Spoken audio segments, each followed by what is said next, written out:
o no sé, cometí un error, estuve preso y ¿quién me va a dar la oportunidad de poder tener un empleo o una vida normal después de esto? Pero lo más grandioso aquí es que para Jesús, o sea, Jesús puede tomar todas esas situaciones que fueron negativas para nosotros y utilizarlas como un trampolín.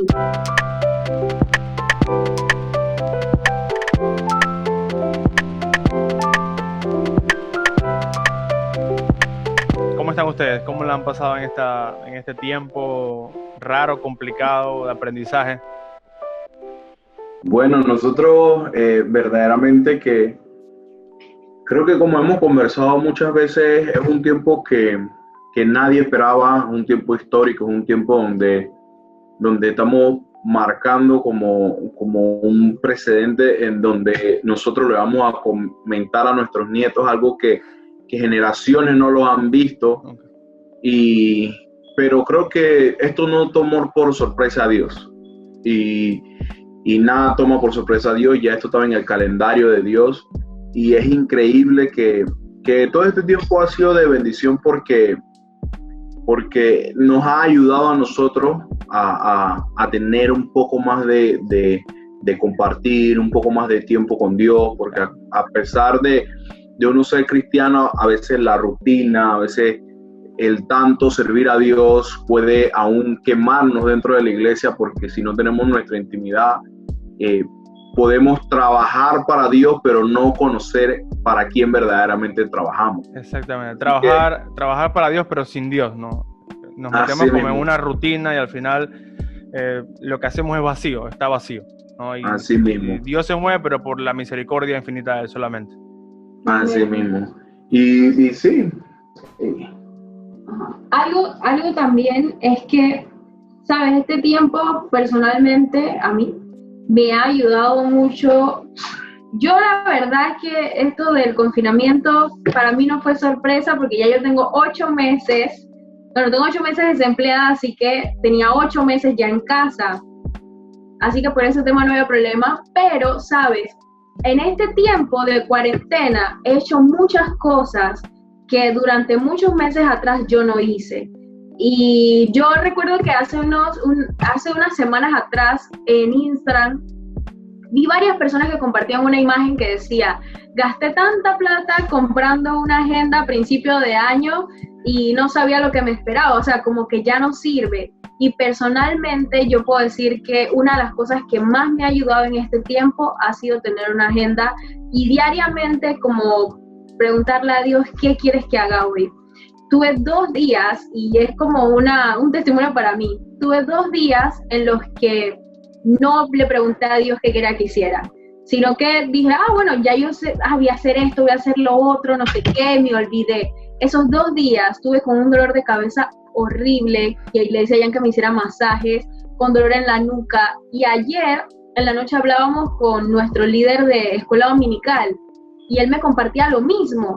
Y en ese momento pude entender de que los días que yo quise como, bueno, no sé, voy a hacer cualquier cosa, o sea, nosotros estamos viviendo en medio de una pandemia. Hay muchas situaciones que son difíciles, el pensar en tu familia, en pensar en lo que pueda pasar mañana, en las personas que están muriendo, en tantas cosas, que si nuestra mente se mantiene como desocupada o estamos como en tiempo de ocio, todas esas cosas van a afectarnos en nuestras emociones, nuestros pensamientos y va a ser fuerte. Entonces creo que es el mejor tiempo para agendar nuestros días, para ver qué vamos a hacer y tratar de ser productivos, porque cuando esto termine, nosotros tenemos que ser esos cristianos de los cuales nosotros queremos testificar, de que mientras estuvo la cuarentena, yo crecí, yo hice esto, y prepararnos, porque cuando esto pase, se ha profetizado muchos avivamientos y tenemos que estar listos pues para lo que Dios nos mande a hacer.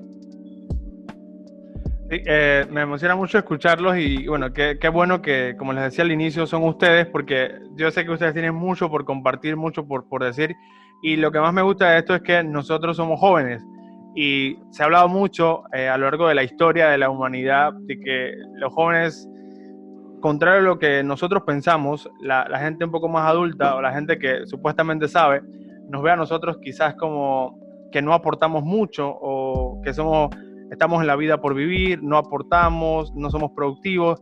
Y escuchándolo a ustedes, yo puedo entender que eso es una gran mentira, ¿no? Y por eso que los invitaba hoy a este medio podcast en donde quisiera que ustedes me contaran desde su punto de vista cómo pudiéramos nosotros acabar con esa mentira que se ha dicho por mucho tiempo, que los jóvenes no pensamos en el futuro, los jóvenes no hacemos nada en el presente. O sea, ¿de qué forma ustedes ven estas declaraciones y cómo ustedes creen que eso es falso o cierto en cierta forma?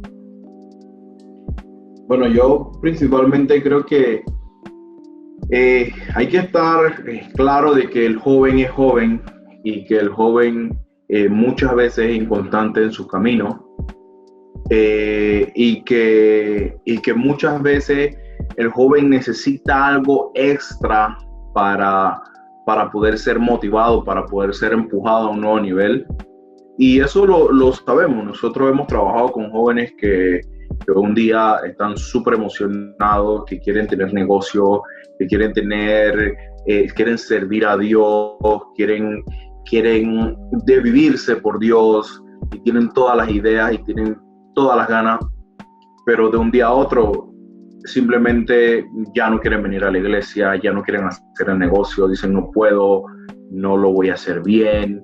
Entonces creo que el joven necesita siempre un empuje para poder llegar a un nivel donde él se sienta que alguien lo apoya. La mayoría de las veces cuando nosotros vemos un pandillero, el pandillero no se hizo porque se hizo, sino que el pandillero se hizo simplemente porque necesita una aceptación de parte de alguien. En la pandilla te dicen, si tú fumas droga, si coges droga, nosotros te aplaudimos, lo que no se hace en la casa. Y de la misma manera, dentro de las iglesias o dentro de la juventud en este tiempo, debemos apoyar a los jóvenes, de que si tienen alguna meta o algo, decirles sí lo vas a hacer, sí lo vas a poder hacer. Y creo que hoy en día hay muchos jóvenes, antes se decía, como lo mencionaste, se decía mucho de los jóvenes, creo que los jóvenes eran esto, eran lo otro, pero yo tengo una fiel convicción y lo vemos en la iglesia donde nosotros estamos, los jóvenes es el motor de la iglesia, o sea, los jóvenes donde nosotros estamos es como la energía, la Biblia lo dice, ellos son la energía, la fuerza de la iglesia. Entonces creo que es una combinación entre mucho apoyo y mucho el siempre estar ahí para afirmarle su identidad y esa fuerza que nosotros tenemos, ¿no? Sí, y la verdad es que yo pienso que por ser jóvenes también hay mucho que nosotros podemos aportar, porque es como un vino nuevo, es como algo nuevo. Si bien es cierto, es necesario el consejo del anciano, consejo adulto, pero, ¿sabes? Mira en este tiempo a quienes más se les pide que deben de salir, que deben pues tratar de hacerle lo que son las compras y eso a las personas adultas, las personas que más se piden como voluntarios son precisamente los jóvenes. Y es bonito porque yo he podido ver en la televisión que hay muchos jóvenes apoyando a todas estas, ¿Voluntariado? Voluntariado, apoyando a los voluntariados. Y de hecho, también conozco muchas personas que están haciendo como mandados o tratando de hacer las compras a las personas. Entonces yo creo que los jóvenes también somos importantes y somos esenciales. Yo nunca olvido una vez que una señora, yo no la conocía, creo que le hablé de Jesús o nada más le dije Dios te bendiga, no recuerdo, y me dijo, es muy lindo poder ver jóvenes que sirvan a Dios en este tiempo, porque se decía de los jóvenes que nada bueno podía salir de ellos o que los jóvenes ya todos estaban perdidos y a veces generalizan, y dicen, no, ya su destino está marcado, tiene que estar en una banda o una pandilla así, de pronto si es varón, si es mujer esto, lo otro, o es bueno para nada, bueno, pero no.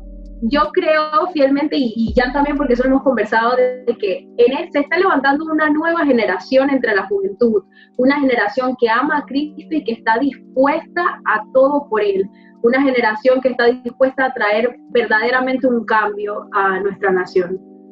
Mira que Pablo lo menciona, al final del día es decisión de cada joven.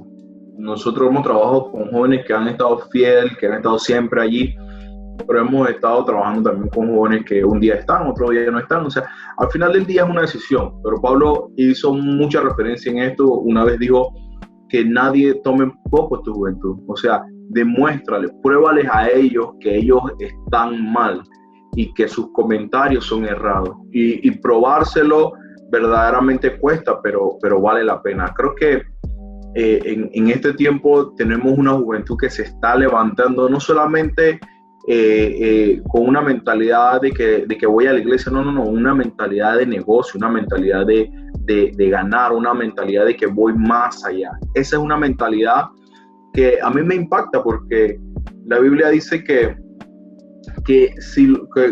cuando los jóvenes verdaderamente están donde deben de estar, todo el cuerpo de Cristo camina de la mejor manera, y yo lo creo así, yo lo creo. Tú hablabas ahorita un poco sobre eso de que no solamente el joven en este tiempo se está creciendo en lo espiritual, sino también que está optando por la educación como, digamos, que un motor para avanzar y digamos que salir adelante. Y un poco es eso lo que también leí hace un tiempo en un estudio de Global Shapers, en donde hablaba de que de todas las preocupaciones que tienen los jóvenes menores de 30 años, dentro de todas esas está la educación de calidad, ¿no? Y es muy sabido, y la gente lo dice mucho, que la educación es importante, pero también son importantes los valores que nosotros como familia adoptamos y aportamos a otros, y todo eso está bien. Pero ¿qué pasa cuando muchos de nuestros jóvenes se creen esa mentira de que son un fracaso, de que si sus padres no alcanzaron algo o si su familia, ninguno ha ido a la universidad, su destino es el mismo que el de esas personas? ¿Cómo nosotros como líderes de jóvenes, porque he sabido el trabajo que hacen ustedes y también hacemos mi esposa y yo junto con otros amigos, de trabajar con jóvenes de distintos estratos sociales, pero también de mentalidades, ¿cómo nosotros hacemos para que esos jóvenes no se crean esas mentiras que la gente dice, que ellos no sirven para nada y que su futuro es un futuro igual o peor que el de sus familias? ¿Cómo rompemos esas maldiciones generacionales? Creo que al final del día todos los jóvenes pasamos por un estatus o por una situación como esa. Yo recuerdo de muy joven, yo no nací en una casa cristiana, no nací en el Evangelio. Yo conocí a Cristo a los 19 años y mi esposa también conoció a Cristo ya cuando era adulta. Entonces nosotros no venimos de un extracto cristiano donde se te dice, donde se te afirma, donde se te habla de esto, ¿no? O sea, a mí me decían que las cosas malas eran buenas y esas yo tenía que hacer. Qué bueno que nosotros tres que estamos aquí, creo que tenemos un poquito la misma realidad o la misma...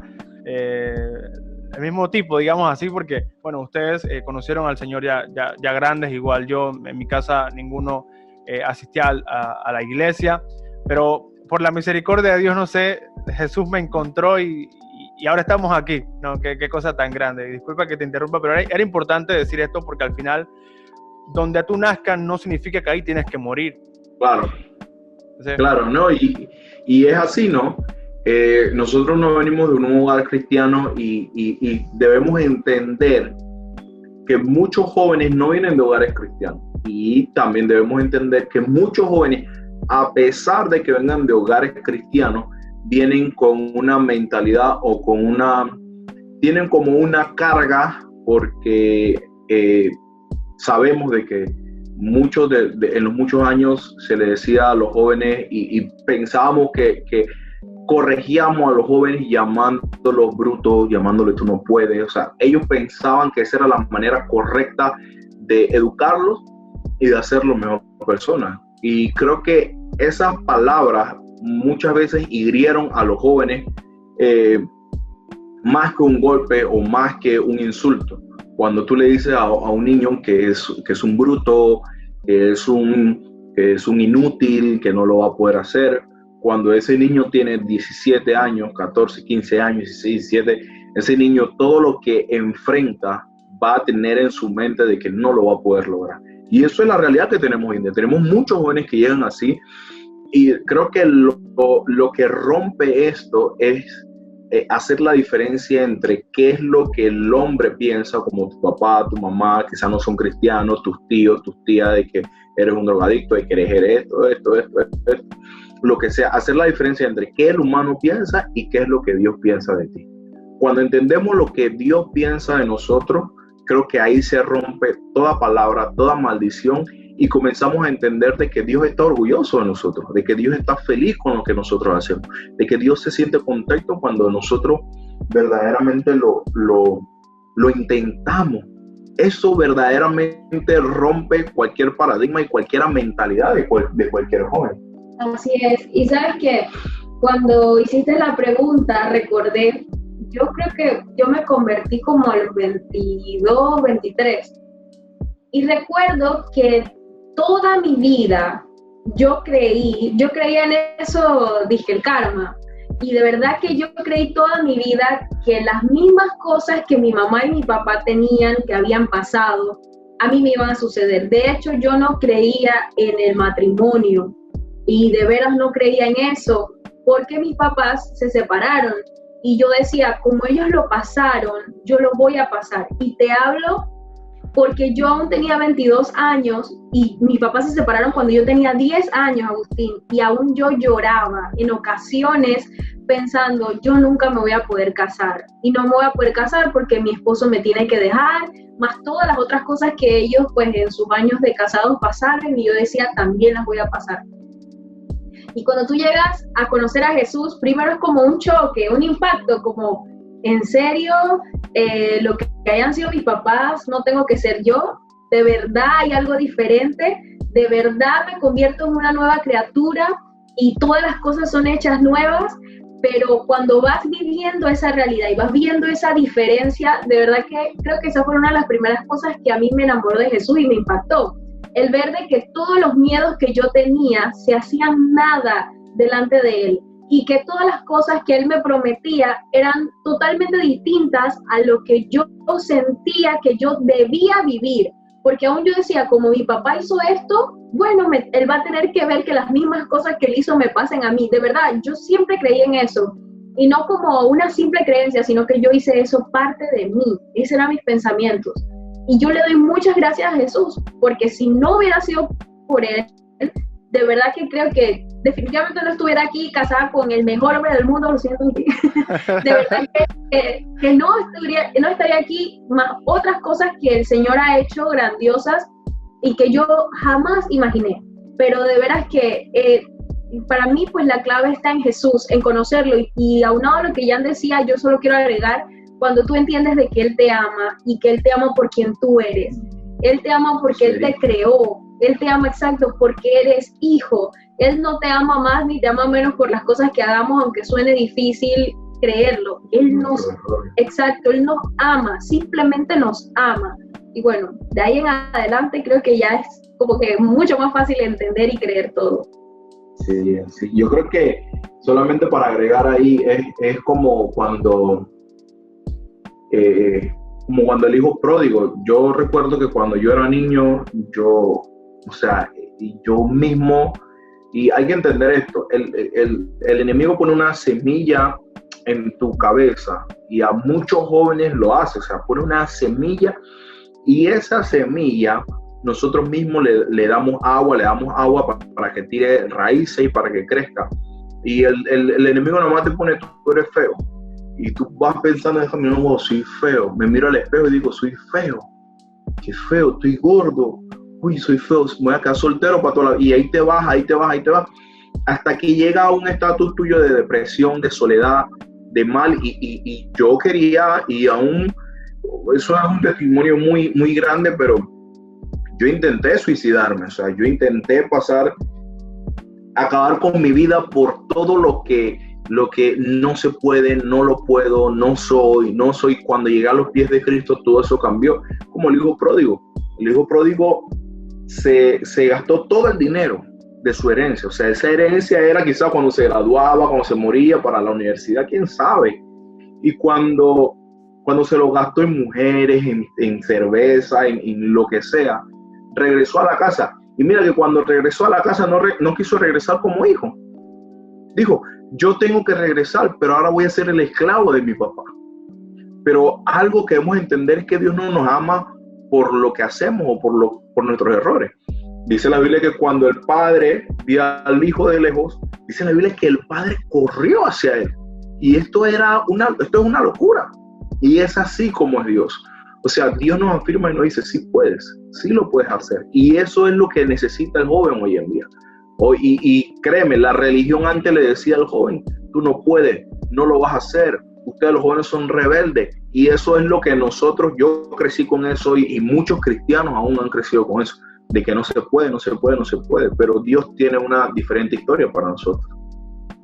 Y es importante eso que ustedes mencionan y qué bueno que cada cosa que hablemos y que contemos tenga un sustento bíblico en donde digamos, o sea, no solamente es que me lo estoy inventando yo o que es una palabrería, sino que es algo que es real y que está en la Biblia para que nosotros nos llenemos de ánimo, para que nosotros creamos fielmente en esas palabras y no nos dejemos engañar por esas mentiras vacías, esas mentiras que desean alejarnos del propósito que Dios tiene en nuestras vidas, ¿no?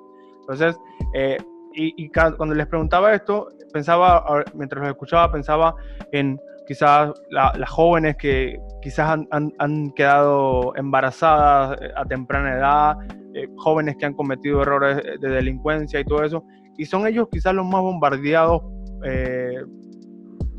en sus pensamientos, pues, porque creen que ya no hay salida, que se acabaron con su vida sin siquiera haberlas empezado, ¿no? Pero vemos que Dios es un Dios misericordioso y que siempre y cuando nosotros aceptemos ese perdón de Dios, porque muchas veces también nosotros no aceptamos que Dios nos ama y que Dios nos perdona, ¿no?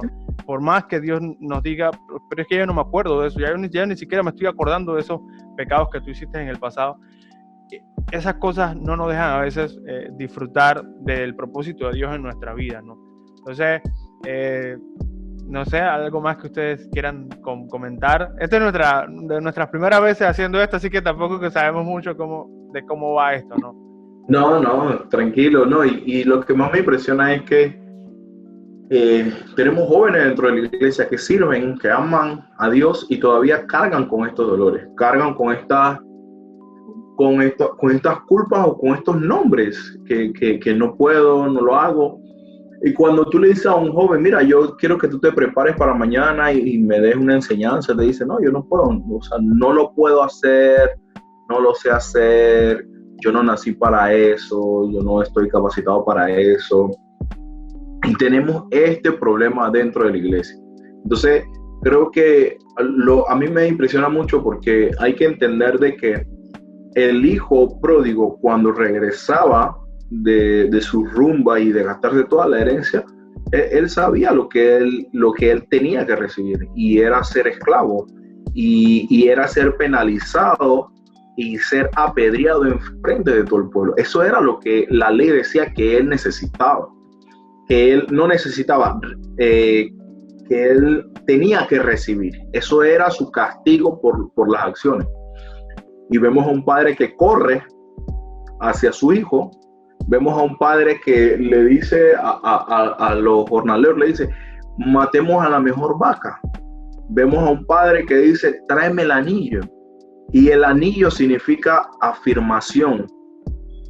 Cuando uno se casa y uno le da un anillo a su esposo o viceversa, yo le di mi anillo a mi esposa, o sea, yo se lo puse, eso significa afirmación de nuestro compromiso, afirmación de mi pacto.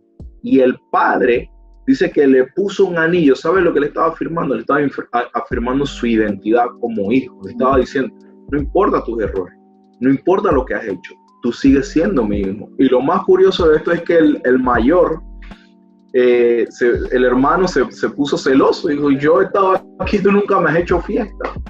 Pero el hermano no había entendido la revelación de que había llegado y se había salvado uno que estaba perdido.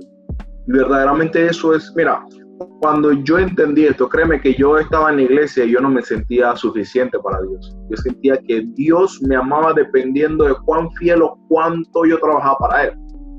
Y no fue hasta que yo entendí de que el amor de Dios va más allá de nuestro entendimiento.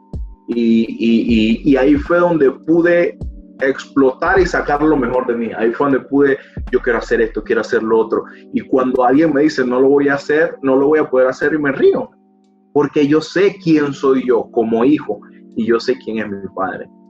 Exacto. Y sabes que es como que es sorprendente cuando Dios te dice eso, como eres mi hijo, tú puedes hacerlo.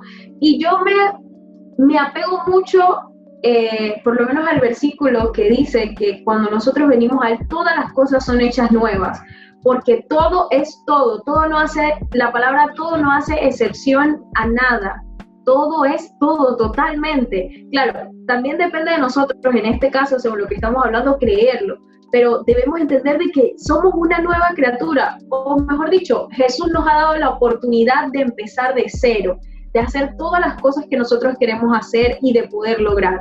La verdad es que creo que en nuestro caminar con Cristo también hay muchas situaciones en las que a veces nosotros sentimos que no podemos. Quizás yo no sé si tú en algún momento pensaste, ¿será que yo podré llegar a tener esto? Esas cosas súper que tienes, las cámaras y todas esas cosas. Y a veces uno como que piensa humanamente y se olvida que es hijo, y eso poniéndolo pues por tu lado, pero quizás eso es el retomar estudios, el tener un hijo a temprana edad y pensar, ningún hombre me va a aceptar ya después con un hijo, o no sé, cometí un error, estuve preso, y ¿quién me va a dar la oportunidad de poder tener un empleo o una vida normal después de esto? Pero lo más grandioso aquí es que para Jesús, o sea, Jesús puede tomar todas esas situaciones que fueron negativas para nosotros y utilizarlas como un trampolín, utilizarlas como una catapulta que nos lleve a cosas nuevas y que pueda bendecir la vida de otros. Es que lo que el enemigo quiere hacer a veces en nuestras vidas para destrucción, Jesús lo toma y lo hace bendición. Y es algo que nosotros como hijos de Dios debemos entenderlo. Somos hijos. Nosotros no somos padres aún, pero ¿cuántas veces no cometimos errores? ¿O cuántas veces no le fallamos a nuestros papás? ¿O cuántas veces no hicimos cosas malas a ellos? ¿O no estudiamos? No sé, fuimos groseros. Y aún así ellos nos perdonaban y nos seguían amando como si nada hubiera pasado. Bueno, así es Dios. Y yo creo fielmente en que todas las cosas que nosotros nos propongamos, siempre y cuando estén en la voluntad de Dios, se van a cumplir. Siempre y cuando llevemos nuestros sueños a Él, nuestros anhelos, a pesar de lo que hayamos pasado, Jesús puede cambiar la historia y darle un nuevo rumbo. Definitivamente que así es. Todo lo que hemos conversado aquí ha sido una tremenda bendición, primero para mí y de seguro para todas las personas que vayan a ver esto que hemos conversado, que como les decía antes de esto, el deseo de esto es que con toda sinceridad podamos encontrar la forma de pensar de cada persona que se sienta aquí y sobre todo ustedes que son una pareja de casados jóvenes. Y antes de cerrar esto, me gustaría conversar un poquito sobre ese tema, porque a veces nosotros nos ponemos a ver, y nosotros que somos jóvenes y nos casamos, a veces somos como lo extraño dentro del grupo de jóvenes, ¿no? Y pudiéramos llegar a pensar que los jóvenes no creen en el matrimonio, y si es así, ¿por qué creen ustedes que sucede eso? Bueno, creo que dependiendo, si lo vemos en el ámbito secular, no mucha gente cree en el matrimonio, porque el matrimonio es un compromiso y el compromiso demanda trabajo y demanda inversión. Y la mayoría de la gente que no conoce a Dios no está esperando invertir o no está esperando ser demandados por alguien. Simplemente le gusta vivir a lo libre, a no tener un compromiso, a no tener un pacto, y eso es lo que vemos afuera. Pero creo que dentro de la iglesia no debemos perder esto. Es súper importante de que nosotros más que nadie creamos, y los jóvenes dentro de la iglesia crean en el matrimonio, porque el matrimonio es bueno. Pero cuando nosotros nos íbamos a casar, todas las palabras eran negativas, como que te vas a casar, vas a tener problemas, vas a pelea, entonces todo es un problema. El primer año es el peor. Sí, el primer año es el peor, o sea, Sí, todo nos lo dijeron. siempre hay personas que nos dicen las proyecciones, son campeones diciendo proyecciones. Bueno, el primer año difícil, el quinto año ni te imaginas, entonces uno ya viene con esa, digamos que con esa predisposición y se llena de temores que en realidad son disipados por Dios, ¿no? Al final. Exacto. Así mismo, y lo más cómico de esto es que la mayoría de la gente que te habla de ese tipo de cosas han fracasado en sus matrimonios y ellos hablan en base a su fracaso. Entonces ellos infunden miedo a nosotros en base a lo que ellos pasaron y no en base a verdaderamente lo que Dios tiene preparado para nosotros. Y es súper importante entender esto porque la gente quizás te critica, pero en una posición de lo que ellos han pasado. No lo vas a lograr, no lo vas a lograr. No lo vas a lograr, ellos hablan así porque ellos no lo lograron. Pero eso, si ellos no lo lograron, no significa que nosotros no lo vamos a lograr. Pero mira que esto nos genera una responsabilidad bastante grande, porque nosotros al estar casados, ahora nos convertimos como en ese ente que rompe esa mentira, porque muchas personas que están afuera, o que quizás no conocen al Señor, están viendo en nosotros qué tanto nosotros vivimos el matrimonio de forma correcta, ¿no? O sea, está en nosotros ahora, obviamente con la ayuda de Dios, que las personas puedan ver que el matrimonio es bueno, que el matrimonio agrada a Dios y que el matrimonio es para toda la vida. No, sí, una de las cosas que yo y mi esposa siempre hablamos es que nosotros los cristianos vivimos en una casa de cristal. Todo el mundo nos ve, todo el mundo ve nuestros pasos, qué hacemos, qué no hacemos, y el mundo entero está allí esperando que tú te equivoques para señalarte. El mundo entero está allí esperando que tú hagas algo bueno para aplaudirte. Entonces debemos saber de que nosotros somos testimonio para otros y que nosotros somos como ese ente de esperanza para que los que no crean puedan creer de que sí se puede, de que sí podemos, de que sí vale la pena el amor, y créanme que mi primer año de matrimonio fue lo mejor que yo he existido y yo estoy muy contento. O sea, todo lo que se dijo o lo que nos dijeron para mí fue mentira, fue basado a sus fracasos. Sus fracasos no son mis fracasos. Entonces, para mí, el matrimonio y levantarme con mi esposa, con la mejor mujer que ha existido en esta vida, es lo más gratificante. O sea, cuando me hace mi desayuno, cuando yo le hago su desayuno, o sea, cosas así son buenas porque somos llamados a yo agradarle a ella y ella agradarme a mí. Y así hacemos un complemento, pero sí. ¿Sabe que yo recuerdo que cuando nosotros íbamos a casar, algunas personas de mi familia, no que estaban en desacuerdo, la verdad no, pero comentaban como que, ay, pero ellos no han vivido juntos, primero deberían irse a vivir juntos para ver cómo se llevan. Familia no cristiana. Ajá, porque no es lo mismo ser novio que convivir, y no sé qué, y todo eso. Y sabes algo que yo nunca voy a olvidar, es que cuando nosotros habíamos ya decidido casarnos, nos hemos comprometido y todo eso, un día mi papá llegó donde nosotros estábamos y yo recuerdo que mi papá me abrazó y mi papá me dijo que nos felicitaba. Él estaba súper feliz por eso y no recuerdo mucho sus palabras, pero lo que yo sentí a través de su abrazo fue como hija, estoy orgulloso de ti. Y después en otras conversaciones él me decía, porque mi papá pues todavía no conoce de Jesús, y mi papá me decía, es que estas cosas ya no se ven, ya hoy día los jóvenes no piensan en casarse, los jóvenes se van a vivir juntos, pasan años y después los años pues se separan, no funcionó, van con otra persona.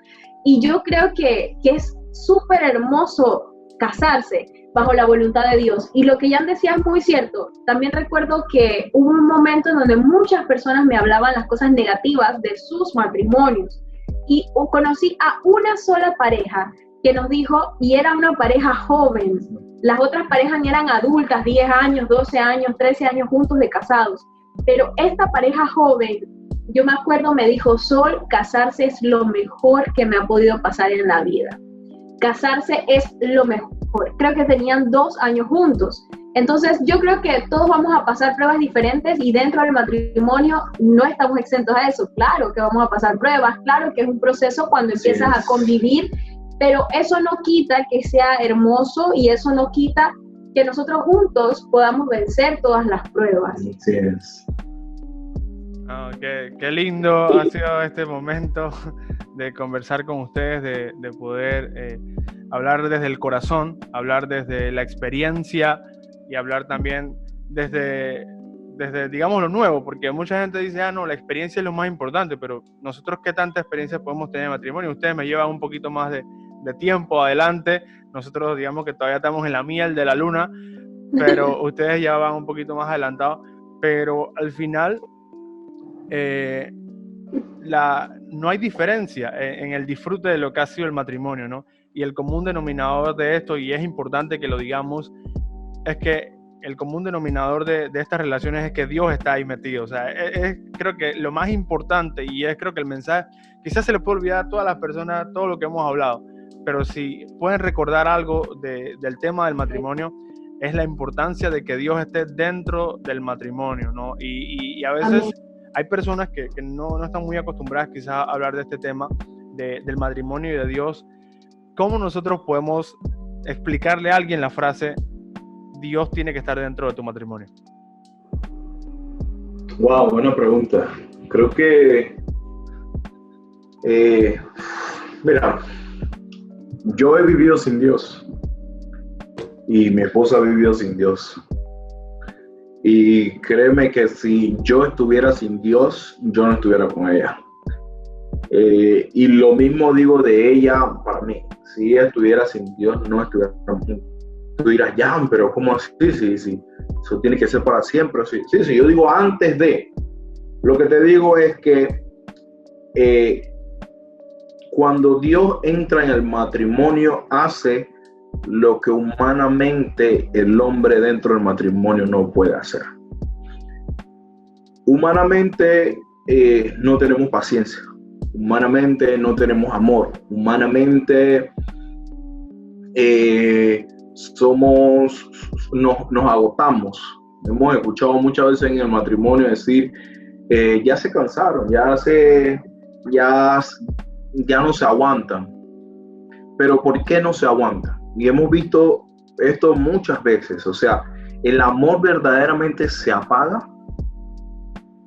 Es una pregunta que nosotros nos hacemos.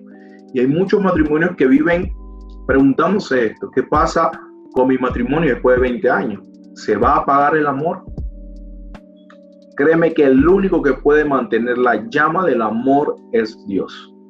Y sin Dios no está, la llama se va a apagar. Te lo digo y te lo aseguro. Créeme porque lo he visto en millones de casos. Y es así, mira, cuando Dios está, Dios nos hace unas personas diferentes. Hay perdón. Bueno, yo no sé, pero yo no me imagino una casa donde, un matrimonio donde el perdón no sea una cosa de todos los días. Yo le pido a mi esposa perdón creo que como 70 veces y ella igual a mí y nos perdonamos todo el día nos amamos perdón. Pero ¿qué tal si Dios no estuviera? No pasaría. Entonces debemos entender que Dios trae al amor ese sabor o esa sal a la tierra, o sea, ese sabor puede que suene poco sobreentendido, pero esa sal a lo que no tiene sabor. Y créeme que cuando yo pienso de que no voy a perdonar a mi esposa, me veo en el espejo con Dios y digo, si Dios me perdona, ¿por qué no perdonar a mi esposa? Y viceversa. Entonces creo que Dios en el matrimonio nos hace amarnos más. Y créeme que cuando uno está más enamorado de Dios, más ama a su esposa. Y viceversa. Pero cuando el amor de Dios se enfría en el matrimonio, comienza la infidelidad, comienza la duda, comienza la vanagloria, o sea, comienza tantas cosas y quedan separándose. Exacto. Y pienso que solo añadiría esto de que es que cuando Dios está en el medio, hay algo pues sobrenatural, hay algo que solamente existe en el cielo, está el amor puro, el amor verdadero, el amor de los amores está dentro, entonces no puede faltar nada, pero cuando Dios está afuera, entonces estamos trabajando con nuestras propias fuerzas, nos agotamos físicamente súper rápido y aparte de eso estamos expuestos a muchas cosas que mientras Dios esté en el centro, y no que sea parte, porque muchas parejas pueden decir Dios es parte, pero que realmente sea el centro de una relación, ahí créeme que no van a entrar muchas cosas, porque como decía Jan, en ocasiones a veces no tienen que ser peleas grandes, sino que son ciertas diferencias que uno puede tener, e inmediatamente el Espíritu Santo, porque tienes a Dios, dice, pide perdón. Tú no quiero, yo no tengo la culpa, pero Él te hace, o sea, sentir eso de que tienes que pedir perdón, acuérdate cuando tú también lo has hecho, entonces ya eso trae la diferencia. Una vez conversábamos, Jan predicaba de eso, y él decía, la mayoría de las parejas, ¿por qué se separan? Se separan por orgullo, porque ninguna quiere dar su brazo a torcer, porque ninguna quiere aceptar que falló, que cometió un error, y porque no quieren perdonar. Pero esas son las parejas, y yo me atrevo a decirlo así, que no tienen al Señor, que no tienen a Dios, que Dios no forma parte, que Dios no está dentro, porque sé que cuando nosotros somos parejas que nos esforzamos por mantenerlo ahí, esas cosas no tienen que pasar, porque Él no va a permitir que esas cosas pasen.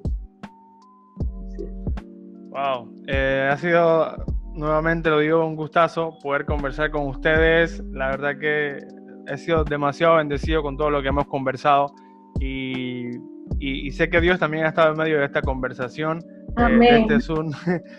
Y qué bueno que toda esta situación que estamos viviendo nos ha permitido acercarnos más, conversar más. No sé si no estuviéramos en medio de una pandemia, no sé si nosotros hubiésemos tenido esta conversación, ¿no? Exacto. Pero lo genial es que esta conversación va a servir para bendecir a muchas personas, a muchos jóvenes, sobre todo que quizás han creído muchas mentiras que han dicho o que han escuchado, ¿no?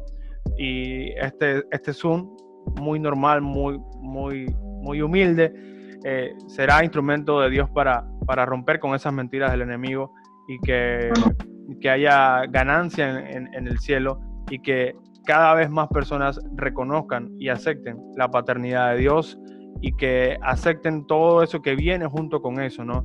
Que es que si eres un hombre, una buena esposa, si eres una mujer, un buen esposo, una buena familia, una vida plena, porque cuando estamos en Dios, cuando tenemos a Dios, tenemos plenitud de gozo, ¿no? Ha sido genial esto. Se nos ha ido el tiempo volando. Ojalá que haya todavía personas aquí mirando este video ya con 40 y pico de minutos. Jan y Solángel, no sé, un último mensaje, algo que le quieran dejar a todas las personas que están mirando esto. Yo quiero presentarte, si me permite, porque cuando vas a escuchar el video nuevamente, vas a escuchar unos ronquidos. Entonces quiero que esté claro que no somos nosotros, no hemos dormido. Voy a presentar al integrante, al primer hijo Barahona. Este muchacho aquí, él es el que ha estado roncando aquí. Entonces, saluda ahí, papi. Entonces, mira, que está como sueñado. Entonces, quería dejarlo para que él saludara también. Este es nuestro bebé y créanme que los que no tienen mascota, lo mejor de la vida. Si no preguntan a mi esposa no quería, ella no quería tener mascota, ella decía no. Pero cuando este pequeñín llegó a nuestra vida, ha sido de una gran bendición. Él ha cambiado nuestra manera de ver las cosas y nos ha dado una alegría tremenda. Así que yo sé que no está dentro de lo planeado, pero se lo quería presentar. Otra cosa que bueno, para dejarle es que yo creo que dejarle un mensaje es que la familia y el matrimonio es la salvación de este tiempo. ¿Sabes por qué? Porque cuando tenemos una familia, unos matrimonios, aún jóvenes firmes y tenemos niños, de esa forma tenemos niños firmes, tenemos niños con identidad, tenemos niños donde cuando los vayamos a educar le digamos tú puedes. tú lo vas a hacer. Dios está contigo, Dios va contigo. Cuando ellos tengan la aceptación dentro de su casa, ellos no van a buscar aceptación en las pandillas, en las drogas, en el homosexualismo, en cualquier cosa afuera. Entonces creo que nosotros más que nada, y yo digo que la demanda está más en el hombre, porque créeme que toda familia necesita la paternidad y el hombre está ahí. Créeme que dime un delincuente y te diré que ese niño, y yo he estudiado mucho esto, todos estos sicarios, en Estados Unidos cuando forman estas masacres, psicópatas, todos ellos pasaron por una situación donde no tuvieron un padre. Y es lo mismo, o sea, Satanás actúa de la misma forma. Creo que cuando tenemos una familia y un matrimonio firme en Dios, podemos traer salvación a esta generación. Amén. No, y otra cosa, pues ya para añadir, que Jesús lo es todo, de verdad. Él puede, aunque sea que ya haya una familia o jóvenes que quizás se hayan casado y estén jóvenes, pues, y sientan de que fue un error, de que su matrimonio ya no da para más, de que no debieron casarse, créanme que pónganle en las manos de Jesús y yo sé que Él puede hacer algo. Jesús lo es todo y creo que si nosotros podemos dar un testimonio de vida o de algo bueno o de que algo bonito pues sentimos nosotros está pasando en nuestras vidas, es porque Jesús está dentro, es porque Él lo hizo. Como decía Jan, si Él no estuviera en nuestros corazones seguramente no estuviéramos juntos, estuviéramos perdidos por la vida, invadidos en depresión, en tantos miedos, tantas cosas, pero cuando Él llega, pues Él lo cambia todo. Y bueno, creo que ya, y algo que quiero también decir es que Agustín, estamos muy agradecidos contigo. Por la invitación. A veces las cosas parecen casualidad, pero en Cristo no hay casualidades. Él sabe por qué, para quién, y aún en nosotros, porque para nosotros también ha sido de bendición este tiempo. Así que también quiero tomar el momento porque yo sé que hay gente que quizás está en este momento de depresión o de soledad. Quiero decirle, como decía mi esposa, Jesús lo es todo. Y aún en este momento de pandemia, donde hay mucha gente con mucha ansiedad, Jesús lo es todo. Así es, tremenda palabra para terminar, digamos que resume todo lo que es nuestra vida. Jesús lo es todo, ¿no? Así que quiero nuevamente agradecerles a ustedes por abrirnos las puertas de su hogar, presentarnos a su familia en pleno, contarnos su historia. Y quiero aprovechar también para que las personas que están mirando este video que sepan que también pueden ser invitados a este medio podcast, porque así como Jan, Solángel, ¿y cómo se llama? Lion.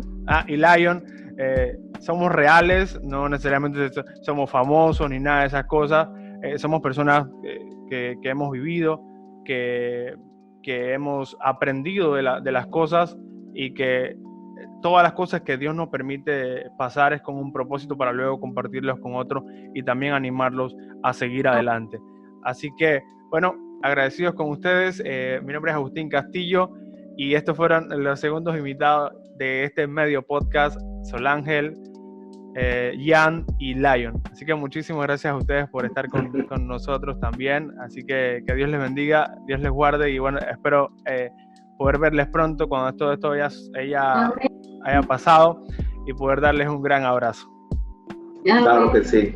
Chao, nos vemos y gracias por la invitación. Un abrazo.